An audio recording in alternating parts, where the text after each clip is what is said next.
नमस्कार, मैं हूँ नवनीत कुमार तिवारी। आज हमारे बीच में एक ऐसी शख्सियत हैं, जिनसे आपको हम रूबरू कराना चल रहे हैं। वो हैं बिजली विभाग के जेई जी हैं। बहुत सारी समस्या ऐसी आती है लोगों के जीवन में, जो लगातार घरेलू यूज़ है बिजली। बिजली की क्या-क्या समस्या है, आज हम सारी इन टॉपिकों पे चर्चा करेंगे जेई जी से। उनका नाम है मनोज जायसवाल जी, जो लखनऊ में कार्यरत हैं। आज इनसे आपके रूबरू कराते हैं और इनसे मिलाते हैं और सारी समस्याओं का समाधान आपको इस वीडियो में मिलने वाला है।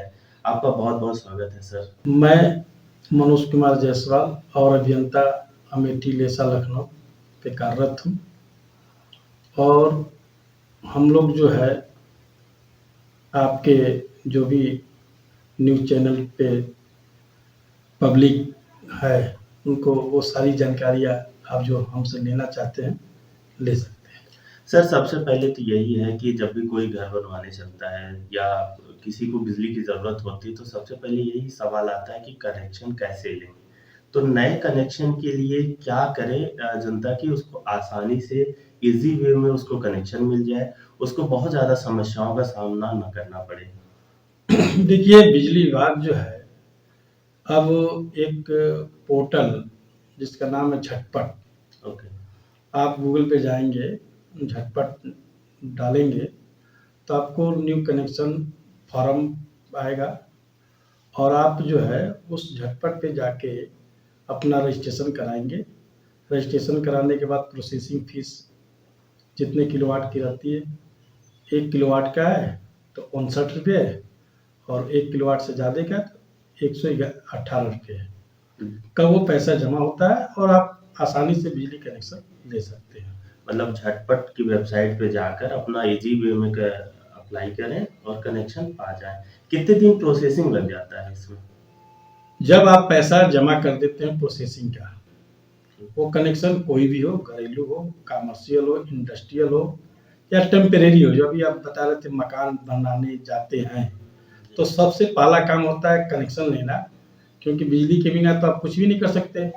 तो जो भवन निर्माण होता है उसके लिए हम टेम्परेरी कनेक्शन लेते हैं। बहुत उपभोक्ता गलती से जो है टैरिफ का ध्यान नहीं रखते हैं और घरेलू अप्लाई कर देते हैं और फिर वो विभाग से क्वेरी आती है, रिजेक्शन होता है, बहुत सारी चीज़ें होती है, उसमें उनका टाइम वेस्ट होता है और उनको लगता है कि विभाग जो है हमें कनेक्शन देने में डिले करता है, जो कि जानकारी के अभाव में जो है उपभोक्ता टेम्परेरी की जगह घरेलू अप्लाई कर लेते हैं।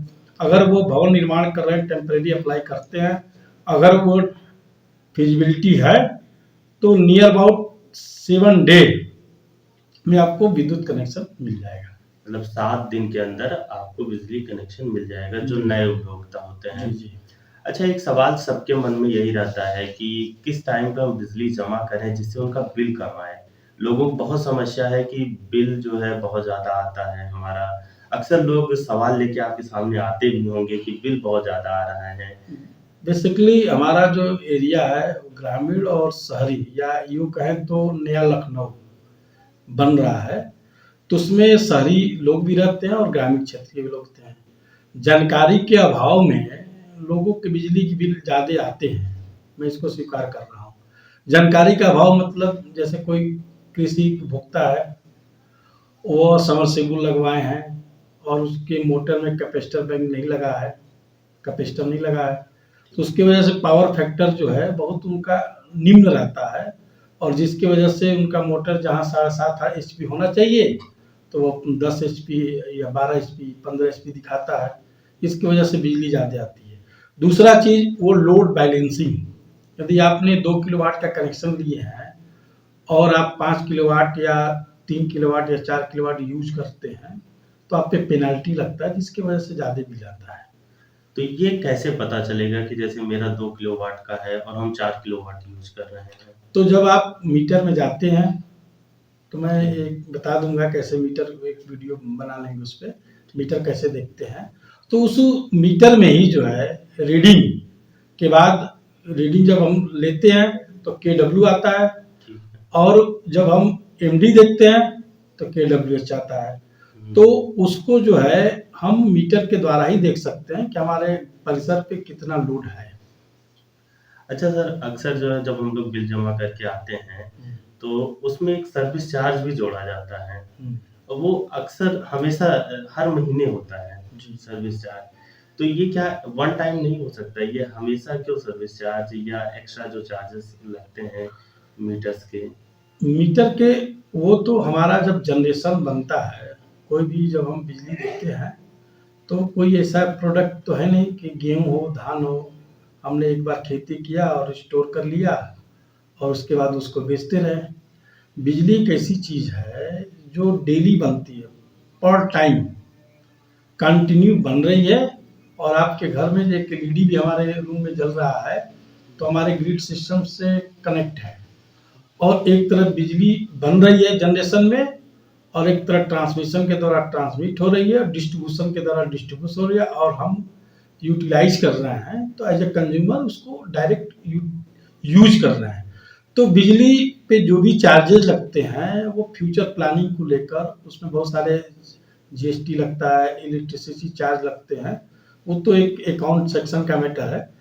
तो उसमें जो भी चार्ज लगते हैं, उस कुछ चार्ज ऐसे भी लगते हैं जिससे हम बच सकते हैं और हमारा बिल कम आ सकता है। जिसमें अभी आपको मैं बताया कि एमडी लोड ज़्यादा होने की वजह से पेनाल्टियाँ लगती हैं। दूसरी चीज़ क्या है कि लोग ड्यू डेट, लोग समझते हैं कि बिजली का बिल आज मान लीजिए जनवरी चल रहा है, बिल्कुल। तो उनको लगता है कि 31 जनवरी तक हमारा ड्यू डेट है, 31 जनवरी तक जमा कर देंगे तो हमारा पे कोई पेनल्टी नहीं लगेगा। लेकिन उनको ये नहीं मालूम है कि मान लीजिए आज 2 तारीख है, 2 तारीख को आज बिजली विभाग के लोग आए, उनका बिल जनरेट करके उनको बिल दे दिए। ठीक। तो आज की डेट से नेट 15 दिन यानी 17 तारीख तक उनका ड्यू डेट रहता है। तो ड्यू डेट के अंदर आप जमा कर देते हैं तो आपको 0.8% का लाभ मिलता है। यदि कोई उपभोक्ता 100 रुपये का बिल उसका बनता है, अगर ड्यू डेट से पहले जमा करता है तो उसको 99 रुपये जमा करना पड़ेगा। 1 रुपए का। 1 रुपये का वो उसके बेसिक बिल से, यदि 100 रुपये का बिल बना है, कोई पेनाल्टी नहीं लगी है उस पे, उसके बिल से 1 रुपये का लाभ मिलेगा। अगर वही उपभोक्ता ड्यू डेट के बाद जमा करता है तो उसको जो एक 0.8% की छूट मिलती है वो नहीं मिलेगी।